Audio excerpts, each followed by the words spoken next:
ॐ अज्ञानतिमिरान्धस्य ज्ञानाञ्जनशलाकया चक्षुरुन्मिलितं येन तस्मै श्रीगुरवे नमः। नमो विष्णुपादाय कृष्णप्रेष्ठाय भूतले श्रीमते भक्तिवेदान्त स्वामिनिति नामिने। नमस्ते सारस्वती देवे गौरवाणी प्रचारिणे निर्विशेषशून्यवादी पाश्चात्यदेशतारिणे वाञ्छाकल्पतरुभ्यश्च कृपा सिन्धुभ्य एव च पतितानां पावनेभ्यो वैष्णवेभ्यो नमो नमः। जय श्री कृष्ण चैतन्य प्रभु नित्यानंद श्री अद्वैत गदाधर शिवासादि गौर भक्त वृंद। हरे कृष्णा कृष्ण कृष्ण हरे हरे, हरे राम राम राम हरे हरे। हरे कृष्णा, आप सभी का स्वागत है। आज हम लोग चैतन्य चरितमृत के अंत लीला के अध्याय 4 से पढ़ेंगे। ये घटना तब की है जब सनातन गोस्वामी, जो कि चैतन्य महाप्रभु एक पार्षद हैं, वो आ, वृंदावन से जगन्नाथपुरी की ओर आए। और क्यों आए? महाप्रभु से मिलने के लिए आए। लेकिन रास्ते में जब वे आ रहे थे तो झारखंड के जंगल पड़ते हैं, तो जंगलों में उन्होंने पानी वगैरह पिया, और उस कारण से उनके शरीर में बहुत सारे फोड़े फुंसी हो गए, और उस फोड़े फुंसी से पस निकलता था। तो जब पस निकलता था, लेकिन जब भी सनातन गोस्वामी श्रीमान चैतन्य महाप्रभु से मिलते थे तो चैतन्य महाप्रभु उनका आलिंगन करते थे। तो जब चैतन्य महाप्रभु उनका आलिंगन करते थे, सनातन गोस्वामी के शरीर का जितना भी गंदगी है, पस है, वो महाप्रभु के शरीर में लगता था। और ये सनातन गोस्वामी से सहन नहीं होता था। उन्हें बड़ी ही ग्लानि होती थी कि चैतन्य महाप्रभु को मेरे लिए कितना कुछ सहन करना पड़ता है। तो उनके मन में विचार आया कि मैं ये शरीर, जो कि किसी भी तरीके से तो कष्ट ही देता है, मैं इस शरीर का त्याग कर दूंगा। तो चैतन्य महाप्रभु ने उनको समझाया कि शरीर का त्याग करने से, आत्महत्या करने से कोई उत्तम गति प्राप्त नहीं होती है। आज ये सेक्शन हम चर्चा करेंगे। जय जय श्री चैतन्य जय नित्यानंदा, जय अद्वैत चंद्र जय गौर भक्त वृंदा। नीलाचल हईते रूप गौड़े जबे गेला, मथुरा हईते सनातन नीलाचल आइला। तो जब रूप गोस्वामी जगन्नाथपुरी से बंगाल गए, तब सनातन गोस्वामी मथुरा से, वृंदावन से जगन्नाथपुरी की ओर आए महाप्रभु से मिलने के लिए। झारखंड वन पथे आइला एकला चलिया, कभू उपवास कभू चरवण करिया। तो झारखंड के जंगलों से होते हुए श्रीमान चैतन्य महाप्रभु जब आ रहे थे, तो कभी उन उपवास करते थे, कभी भोजन करने का अवसर मिलता था। झारी खंडेर जलेर दोष्य उपवास हईते, गात्रे कंडु हैला रसा पड़े खाजू याइते। तो बोल रहे झारखंड के जंगलों में जो पानी था, उसके दोष के कारण क्या हो गया, और ऊपर से फिर उपवास करना पड़ता था, भोजन नहीं मिलता था। तो गात्र कंडु हैला है ना, शरीर में क्या हो गया? आ, कंडु मतलब इचीज हो गई ना, क्या बोलते हैं, फोड़े फुंसी हो गई, खुजली होने लगी। और जब खुजली करते थे तो उसमें से पस निकलती थी। निर्वेद हाइला पथे करे न विचार, नीचे जाति देह मोरा अत्यंत असार। तो सनातन गोस्वामी कैसे विचार करते थे कि एक तो मेरा नीच जाति में जन्म हुआ है। यद्यपि सनातन गोस्वामी का जन्म एक ब्राह्मण कुल में हुआ था, लेकिन क्योंकि वे मुगलों की सेवा करते थे, इस कारण से उनके मन में भाव ये था कि मेरा जन्म तो नीच जाति में हुआ है, तो और ये शरीर मेरा भक्ति करने के लिए भी उचित नहीं है, मैं नहीं कर पा रहा हूँ, और भगवान की कृपा मुझे प्राप्त नहीं हो रही है। तो इस प्रकार से अत्यंत दीनता में वो ऐसा विचार कर रहे थे। जगन्नाथे गेला तार दर्शन न पाइमु, प्रभुर दर्शन सदा करिते नारिमु। तो मैं जगन्नाथपुरी जाऊंगा भी तो जगन्नाथ का दर्शन तो मैं कर नहीं पाऊंगा, क्योंकि मैं तो, क्योंकि मुगल लोगों की सेवा किया हूं, तो मुझे तो जगन्नाथ मंदिर में प्रवेश करने को मिलेगा नहीं। तो मैं, ठीक है, मैं चैतन्य महाप्रभु का दर्शन करके रह जाऊंगा। मंदिरा निकटे सुनी तार वास स्थिति, मंदिर निकटे जाइते मोर नहीं शकति। मैंने सुना है कि चैतन्य महाप्रभु जगन्नाथ मंदिर के पास में रहते हैं, तो मैं चैतन्य महाप्रभु का दर्शन कर लूंगा। लेकिन जगन्नाथ जी के पास नहीं जाऊंगा, जगन्नाथ जी के मंदिर में नहीं जाऊंगा, क्योंकि मैं इतना अपवित्र हूँ। मेरे क्या योग्यता है जगन्नाथ जी के पास जाने की। जगन्नाथ रस सेवक फिरे कार्य अनुरोधे, तार स्पर्श हईले मोरा हबे अपराधे। तो जगन्नाथ जी के पास में, जगन्नाथ जी का जो मंदिर है, श्री मंदिर के पास में जो रोड है, उसमें क्या होता है, तो उसमें क्या होता है कि जगन्नाथ जी के सेवक लोग आना जाना करते हैं। तो अगर मेरा उनसे स्पर्श हो जाएगा तो तो वो लोग अपवित्र हो जाएंगे, और इससे मेरा सेवा अपराध होगा। तो इसलिए मैं जगन्नाथ जी के मंदिर के पास में नहीं जाऊंगा, ऐसा सनातन गोस्वामी का भाव है। ताते यदि यही देह भाल स्थान दिए, दुख शांति है आर सदगति पाइए। लेकिन अगर मेरा ये जो शरीर है ये अच्छे स्थान पे छूट जाएगा, तो सारे, है ना, दुख दूर हो जाएंगे और सदगति मुझे प्राप्त होगी, ऐसी इनकी भावना थी। तो कैसे अच्छे स्थान पे कैसे मैं शरीर त्याग करूंगा, तो क्या विचार किया उन्होंने, जगन्नाथ रथ यात्राया हई बेन बाहिर, तार रथ चकाए छाड़ी मुई शरीर। तो सनातन गोस्वामी के विचार आया कि जगन्नाथ जी का जो रथ बाहर निकलेगा, तो मैं जगन्नाथ जी के रथ के नीचे आकर के अपना प्राण दे दूंगा, इससे मेरी सदगति होगी। महाप्रभु आगे यार देखी जगन्नाथ, रथे देह छाड़ी मुँह यही परम पुरुषार्थ। तो महाप्रभु, चैतन्य महाप्रभु के सामने और जगन्नाथ जी के दर्शन करते हुए अगर मैं अपना शरीर त्याग कर दूंगा, तो मेरा परम कल्याण होगा, ऐसा सनातन गोस्वामी ने विचार किया।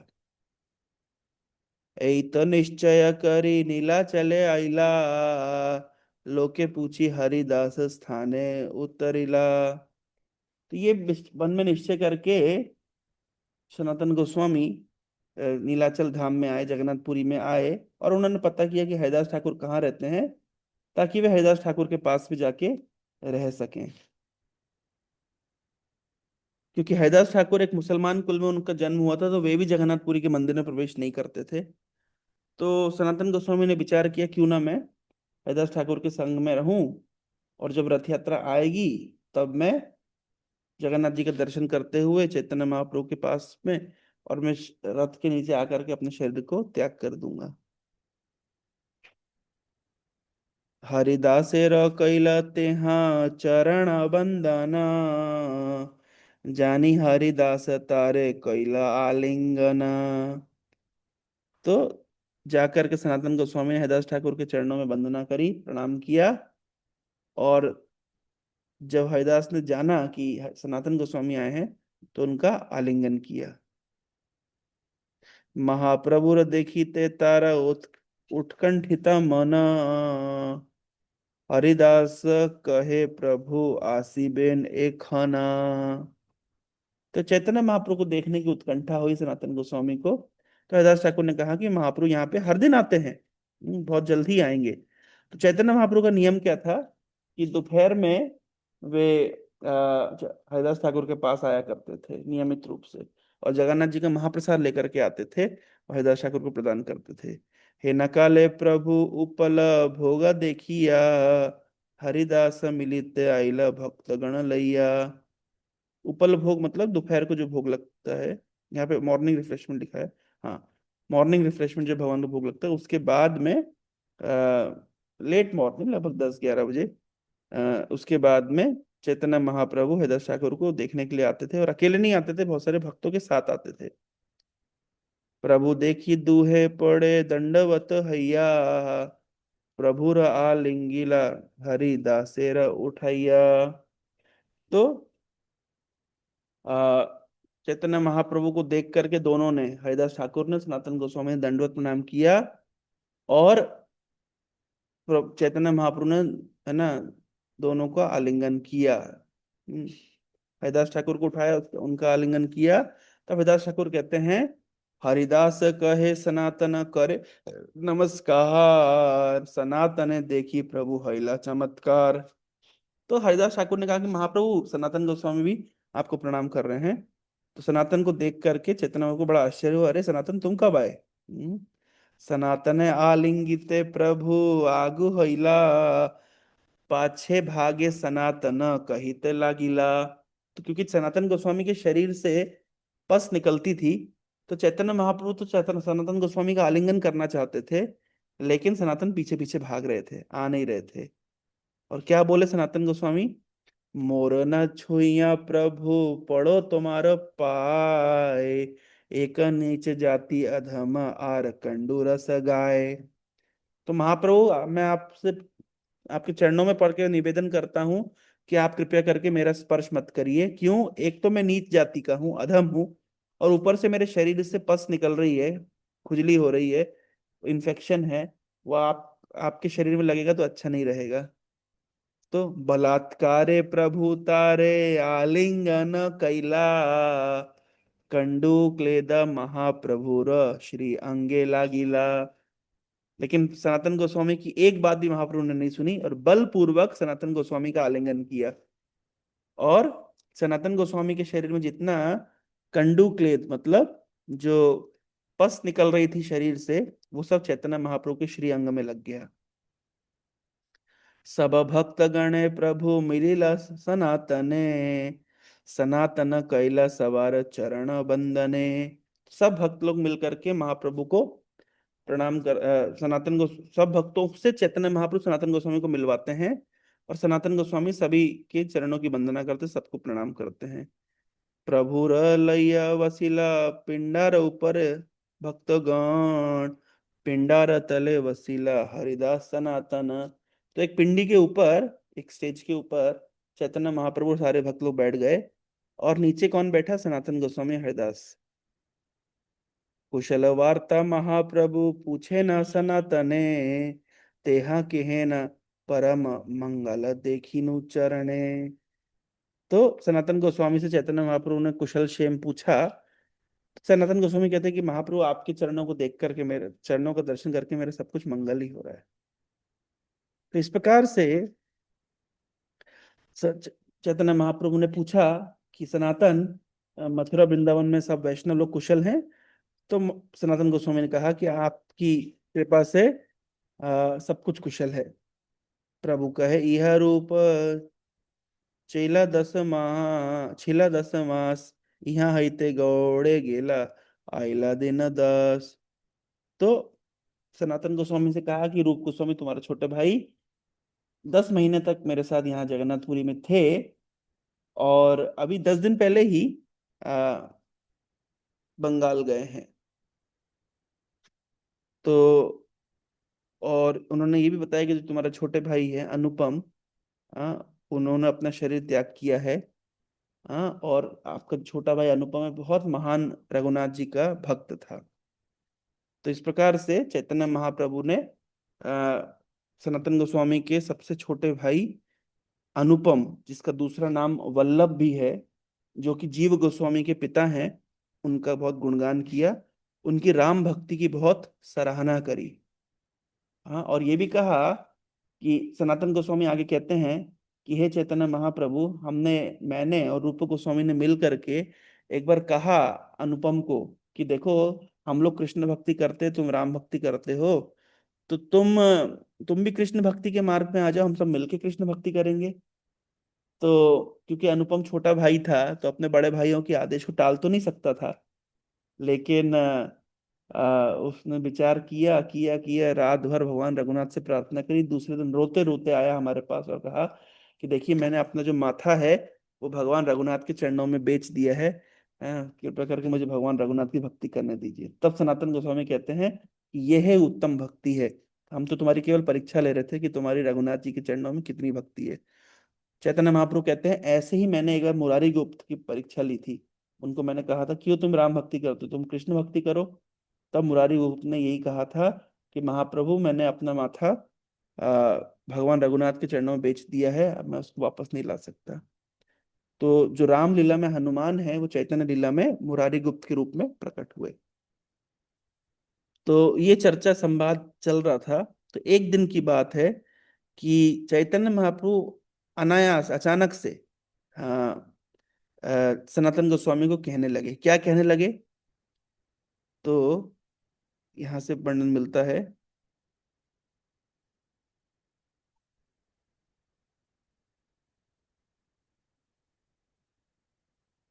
एक बार की बात है, एक दिन आसी प्रभु दुहारे मिलीला, सनातन अचंभित कहिते लागिला। तो एक दिन की बात है, अचानक फ्रॉम नोवेयर, काफी दिन बीत गए सनातन गोस्वामी को पूरी आए हुए, और लेकिन मन में क्या भाव चल रहा है सनातन गोस्वामी के, कि मैं एक दिन जब रथ यात्रा का समय आएगा तो रथ के नीचे आके शरीर त्याग कर दूंगा, क्योंकि मेरे मेरे जीवन का कोई महत्व ही नहीं है। तो कई बार ऐसा भक्तों के मन में आता है, विनम्रता के कारण, कि मैं मेरे मुझसे तो कोई भक्ति हो नहीं रही है, मैं तो किसी मेरे अंदर कोई योग्यता नहीं है, और मैं किसी भी प्रकार से अच्छी सेवा नहीं कर पा रहा हूँ, ना मैं गुरुवर को संतुष्ट कर पा रहा हूँ, ना ही मैं भगवान को संतुष्ट कर पा रहा हूँ। तो मेरे जीवन का क्या ही महत्व है, तो बेटर है कि मुझे इस शरीर का त्याग कर देना चाहिए। ऐसा कई बार भक्तों के मन में विचार आता है। जब हृदय की विनम्रता उछाल मारती है, हाँ, कभी कभी इस प्रकार का विचार आता है। तो चैतन्य महाप्रभु यहाँ पे समझा रहे हैं कि किस प्रकार से ये विचार भी तामसिक है, ये विचारों की सात्विक विचार नहीं है। हाँ, आत्महत्या करने से कभी भी सदगति नहीं होती है। लोग प्रश्न किया करते हैं कि अगर अंतिम समय में कृष्ण का स्मरण आता है तो सदगति होती है, तो क्या हम अंतिम समय में, मतलब हम अगर भगवान कृष्ण का नाम का स्मरण करते हुए अगर आत्महत्या कर लें तो क्या उत्तम गति होगी? तो चैतन्य महाप्रभु समझा रहे हैं, नहीं, उत्तम गति नहीं होगी। ये भी एक तमोगुण का विचार है। तो अचानक से एक दिन महाप्रभु आते हैं और सनातन गोस्वामी को कहते हैं, क्या कहते हैं? ऐसा कुछ कहते हैं कि जो सनातन गोस्वामी को आश्चर्यचकित कर देता है। सनातन देह त्यागे कृष्ण यदि पाइये, कोटि देह क्षणे के तबे छाड़ीते पारिये। सनातन देखो, अगर शरीर त्याग करने से, आत्महत्या करने से, देह त्याग करने से अगर कृष्ण मिलते होते ना, तो मैं करोड़ों बार शरीर स्वीकार करके उसको त्याग देता। अचानक से महाप्रभु बोलने लगे, देह त्यागे कृष्ण न पाई पाई भजने, कृष्ण कृष्ण प्राप्त तेरा उपाय को न नहीं भक्ति बिने। कोई शॉर्टकट नहीं है सनातन, ऐसा नहीं है कि केवल कृष्ण के नाम का स्मरण करके और कृष्ण के धाम में और रथ यात्रा के नीचे शरीर त्याग करके कृष्ण मिल जाएंगे, ऐसा नहीं होता है। ना पाई, देह त्यागे कृष्ण ना पाई, पाइये भजने, भगवान का भजन करने से कृष्ण प्राप्ति होती। कृष्ण प्राप्तिर उपाय कौन नहीं भक्ति बिने, भक्ति छोड़ करके कृष्ण को प्राप्त करने का और कोई भी उपाय नहीं है। तो ये मन का केवल भ्रम होता है कि हम कोई शॉर्टकट लगा लेंगे, कोई शॉर्टकट काम नहीं करता है। भक्ति करने के लिए कोई शॉर्टकट नहीं है। हाँ, व्यक्ति को भजन करना ही पड़ेगा। एक बार, हाँ, रामचरितमानस में एक वर्णन मिलता है कि जब भगवान राम ने खरदूषण का वध कर दिया, तो खरदूषण का वध करने के बाद में जब रावण को पता चला कि उसके भाई खरदूषण का वध हो गया है, तो रावण बड़ा ही अचंभित हुआ। उसने सोचा कि खरदूषण का वध तो कोई मनुष्य तो नहीं कर सकता, तो निश्चित रूप से भगवान ने ही अवतार लिया है, और अगर भगवान ने अवतार लिया है तो निश्चित रूप से मेरी मृत्यु इनके हाथों लिखी हुई है, होगी। तो आ, रावण कहता है, ऐसे रामचरितमानस में तुलसी जी लिखते हैं कि सुर रंजन भंजन महिभारा, जो भगवंत लीन अवतारा। अगर देवताओं को आनंद प्रदान करने के लिए सुर रंजन और भंजन महिभारा, और धरती के भार को हटाने के लिए जो भगवंत लीन अवतार, अगर भगवान अवतार लेकर के आए हैं तो सुर रंजन भंजन महिभारा, जो भगवंत लीन अवतारा, तो मैं जाऊं बैरी हटी करहूं। मैं जाकर के भगवान के साथ झगड़ा करूंगा, मैं युद्ध करूंगा, मैं हठ पूर्वक बैर करूंगा। हाँ। प्रभु सर प्राण तजे भवतरहूं, प्रभु के हाथों से अगर मैं अपना शरीर त्याग करूंगा तो मैं भवसागर पार कर जाऊंगा। तो किसी ने कहा, अरे रावण, तुम, राम जी आए हैं, तुम समझ गए हो कि साक्षात भगवान आए हैं, तो तुम भगवान के हाथों मरना क्यों चाहते हो? जाके भगवान की शरण स्वीकार करो, भगवान का भजन करके भगवान को प्राप्त करो। तब रावण कहते हैं, होए न भजनु तामस देहा, मन कर्म वचन मंत्र दृढ़। बोलते हैं, रावण कहते हैं कि मेरा विचार है कि मेरा शरीर इतना तामसिक है, मुझसे भजन तो होगा नहीं। तो ठीक है, अगर भजन नहीं होगा तो मैं भगवान के हाथों अपना शरीर त्याग करवाऊंगा, मैं भगवान के हाथों मरूंगा। तो रावण ऐसा विचार करते हैं। तो यहाँ पे एक बहुत इंपॉर्टेंट कंसिडरेशन है कि भाई रावण भगवान के हाथों मारे जाएंगे तो रावण की सदगति होगी, लेकिन अगर रावण के सुसाइड कर लिए होते तो क्या सदगति होती थी? नहीं होती थी। दूसरा, इसको कहते हैं, ये कृष्णानुशीलनम नहीं है। अनुशीलनम मतलब आ, मतलब कृष्ण का भजन करने से कृष्ण की प्राप्ति, और भगवान के द्वारा भगवान से द्वेष करना और भगवान के द्वारा मारे जाना, ये एक स्तर पे नहीं होता है, ये दोनों समान नहीं है। हाँ। तो हमारे आचार्य बताए हैं कि कंस भी कृष्णा कॉन्शियस था, रावण भी कृष्णा कॉन्शियस था, लेकिन ये अनफेवरेबल कृष्णा कॉन्शियसनेस है ना। ये अनफेवरेबल कृष्णा कॉन्शियसनेस, ये फेवरेबल कृष्णा कॉन्शियसनेस नहीं है। क्योंकि फेवरेबल कृष्णा कॉन्शियसनेस में मतलब व्यक्ति कृष्ण का दास होता है, कृष्ण का भक्त होता है, कृष्ण का भजन करता है। और अनफेवरेबल कृष्ण कॉन्शियस मतलब वो कृष्ण का चिंतन तो करता है, लेकिन द्वेष भाव से करता है, शत्रुता भाव से करता है, ईर्ष्या भाव से करता है। तो इसलिए भक्ति को क्या डिफाइन किया गया? अनुकूलेन कृष्ण अनुशीलनम, कृष्ण का अनुशीलन करना है लेकिन अनुकूल भाव से, ना ही प्रतिकूल भाव से। ऐसा रूप गोस्वामी उपदेश भक्ति रसामृत सिंधु में समझाए हैं कि भक्ति का डेफिनेशन क्या है। कंस भी 24 घंटे कृष्ण का स्मरण करता था, अगर कहीं आवाज भी आ जाए, ताली भी बज जाए, तो कंस को लगता था कृष्ण आ गए। तो शिशुपाल भी कृष्ण का 24 घंटे स्मरण करता था, द्वेष भाव से। रावण भी राम जी का कॉन्स्टेंटली नित्य रूप से चिंतन करता था, लेकिन भय से, या द्वेष से, शत्रुता से। तो तो क्या उसको भक्ति बोलेंगे? तो रूप गोस्वामी समझाते हैं, नहीं। भक्ति क्या है? अनुकूलेन कृष्णानुशीलनम, अनुकूल भाव से कृष्ण का अनुशीलन करना, कृष्ण के भक्ति के मार्ग में चलना, भजन करना, ये भक्ति है। ना कि प्रतिकूल भाव से कृष्ण का चिंतन करना। तो यही बात यहाँ पे शिल सनातन गोस्वामी को भगवान श्री चैतन्य महाप्रभु समझा रहे हैं कि देह त्याग कृष्ण न पाइए, न पाई पाइए भजन। देह त्याग करने से, आत्महत्या करने से कोई व्यक्ति कृष्ण को नहीं पा जाएगा। कैसे पाएगा? भजन करने से ही पाएगा। भक्ति छोड़ के और कोई शॉर्टकट नहीं है। देह त्याग आदि जत सब तमो धर्मा, तमो रजो धर्मे कृष्णेर न पाइये मर्म। ये देह त्याग करने की जो भावना है, जो आत्महत्या करने की भावना है, जब तमोगुण बहुत अधिक बढ़ जाता है तो व्यक्ति के मन में सुसाइडल थॉट्स आते हैं, आत्महत्या करने के विचार आते हैं। तो महाप्रभु कह रहे हैं, जो आत्महत्या करने का विचार है, ये तमो धर्म है। और तमोगुण और रजोगुण, तमो रजो धर्म से कृष्ण की प्राप्ति नहीं होती है। तो समझना चाहिए, किसी व्यक्ति के अंदर अगर आत्महत्या करने के विचार आ रहे हैं तो बहुत तामसिक जीवन जी रहा है वो। उसको सात्विक जीवन जीने की आवश्यकता है। जैसे मंदिरों में हम सात्विक जीवन जीते हैं, सुबह जल्दी उठते हैं, भगवान के नामों का चिंतन करते हैं, अध्ययन करते हैं, भक्तों का संग करते हैं, कथा सुनते हैं, कीर्तन सुनते हैं, सेवा करते हैं, तो इससे हमारा सत्व गुण में वृद्धि होती है। तो जब सत्वगुण बढ़ता है तो इस प्रकार के गंदे विचार मन में नहीं आते हैं। लेकिन जिनके जीवन में सत्वगुण की कमी है, तमोगुण की प्राधान्यता है, उनको कभी कभी सुसाइडल थॉट आते हैं। और महाप्रभु कह रहे हैं, उसके बिना कभी भी सुसाइड करने से कृष्ण प्राप्ति नहीं होती है, भजन करने से होती है। कोई शॉर्टकट नहीं है। भक्ति बिना कृष्ण कभू न, नहे प्रेमोदय, प्रेम बिना कृष्ण प्राप्ति अन्य हइते नये। भक्ति के बिना कभी प्रेम उदय नहीं होता है, और प्रेम के बिना कृष्ण की प्राप्ति नहीं होती है। तो भक्ति करना ही पड़ेगा। ना साध्यति माम योगो ना सांख्यम धर्म उद्धवा, ना स्वाध्याय तपो तपस्त्यागो यथा भक्तिर्ममूर्छिता। तो जब तक व्यक्ति के हृदय में भक्ति प्राप्त नहीं होगी तो है ना, ना साध्यति माम योगों को, योग के माध्यम से, सांख्य के माध्यम से, या स्वाध्याय तप त्याग आदि के माध्यम से मुझे कोई प्राप्त नहीं कर सकता। हाँ, भगवान चैतन्य महाप्रभु भागवत के श्लोक को कोट कर रहे हैं।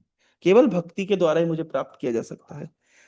देह त्यागादि तमो धर्म पातक कारण, साधक न पाए तटे कृष्ण चरण।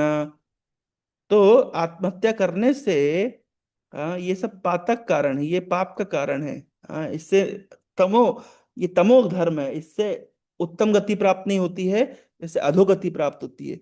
और साधक कभी भी कृष्ण के चरणों को प्राप्त नहीं करता। प्रेम भक्त वियोगे चाहे देह छाड़िते, प्रेमे कृष्ण मिले सेह न पारे मारिते। तो कभी कभी ऐसा भी होता है कि कृष्ण के विरह में एक भक्त शरीर त्याग करना चाहता है। लेकिन शरीर त्याग कर नहीं पाता है। क्यों? क्योंकि आ, उसको कृष्ण के विरह और कृष्ण से मिलना वो एक जैसा भाव होता है। तो यद्यपि ऐसा भाव आता है कि व्यक्ति शरीर त्याग कर दे, लेकिन शरीर त्याग करता नहीं है। तो कृष्ण के विरह में ऐसा भाव आना कि मैं शरीर त्याग कर दूं, ये अलग तरह का भाव है। और तमोगुण के कारण ऐसा विचार आना कि मैं शरीर त्याग कर दूं, ये अलग विचार है। तो कभी कभी ऐसा होता है कि गाढ़ अनुरागेर वियोग न यह सहन, ताते अनुरागी वांछे आपना मरण। तो कभी कभी इतना, श्रीमती राधा रानी की लीला में हम देखते हैं कि उनको कृष्ण से विरह में इतना कष्ट होता है कि वो चाहते हैं कि शरीर छूट जाए। हाँ, तो इस प्रकार भाव आता है भक्तों के मन में। हाँ, लेकिन ये सामान्य भक्तों के मन में नहीं, बहुत उन्नत तरह के भक्तों के मन में ऐसा भाव आता है। तो आ, इस प्रकार से चैतन्य महाप्रभु ने समझा रहे हैं कि हाँ, कुबुद्धि छाड़िया करो श्रवण कीर्तन, अचिरात पावे तबे कृष्ण रा चरण। देखो सनातन, तुम्हारे मन में जो शरीर त्याग करने का भाव आ रहा है, ये तामसिक भाव है। ये तमोधर्म है। इससे कभी उन्नति नहीं होगी, सदगति नहीं होगी, अधोगति होगी। इससे कृष्ण नहीं मिलेंगे। कृष्ण को प्राप्त करने का कोई शॉर्टकट नहीं है। कुबुद्धि छाड़िया कर श्रवण कीर्तन, इसलिए सब प्रकार की कुबुद्धि को छोड़ो। हाँ, और श्रवण कीर्तन भक्ति के अंगों का पालन करो। अचिरात पावे तवे कृष्ण चरण, तुम निश्चित रूप से श्रवण कीर्तन के मार्ग पे चलोगे तो कृष्ण के चरणों को प्राप्त करोगे। इसलिए कुबुद्धि छोड़ दो। नीत जाति न है कृष्ण भजन अयोग्य, सतकुल विप्र न है भजनेर योग्य। ऐसा नहीं है कि कोई व्यक्ति नीच जाति में पैदा हुआ है तो वो कृष्ण का भजन करने के योग्य नहीं है।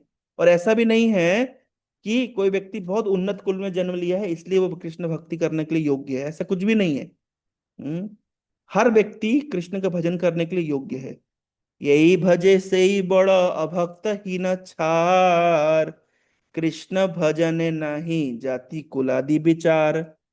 तो जो भजन करता है वही बड़ा है। चाहे हाँ, चाहे वो अभक्त हो, चाहे वो हीन हो, चाहे वो नीच हो, कुछ भी हो, लेकिन जो भक्ति करेगा वो बड़ा हो जाएगा। कृष्ण भजन नाही जाति कुल आदि विचार, कृष्ण का भजन करने में कोई जाति कुल आदि का कोई विचार नहीं है। तो तुम ये जो विचार कर रहे हो कि मैं नीच जाति का हूँ और मेरा शरीर भगवान की सेवा के उपयुक्त नहीं है, और मेरे शरीर में इतने रोग हैं, मैं समाज के लिए बोझ बना हुआ हूँ, मुझे शरीर त्याग कर दीजिए, इस प्रकार के सारे कुबुद्धि को छोड़ो और श्रवण कीर्तन के मार्ग में चलो। दीनेरा अधिक दया करे भगवान, कुलीन पंडित धनीरा बड़ अभिमान। ऐसा देखा गया है कि जो दीनहीन है, जो अपने आप को छोटा समझता है, उसको भगवान की ज्यादा कृपा प्राप्त होती है। जो अपने आप को बड़े कुल का समझता है, पंडित समझता है, धनी समझता है और बहुत अभिमान होता है, तो इस प्रकार के व्यक्ति को भगवान की कृपा प्राप्त नहीं होती। तो ये जो दीनता का भाव अच्छा है तुम्हारा, कि तुम अपने आप को छोटा समझ रहे हो, लेकिन ये जो तुम्हारे अंदर सुसाइड करने की जो भावना आ रही है, ये तमोगुण है। इस प्रकार की भावना का तुम तुरंत त्याग करो, और श्रवण कीर्तन आदि भक्ति के अंग को पालन करो। इससे तुम्हें निश्चित रूप से कृष्ण की प्राप्ति होगी।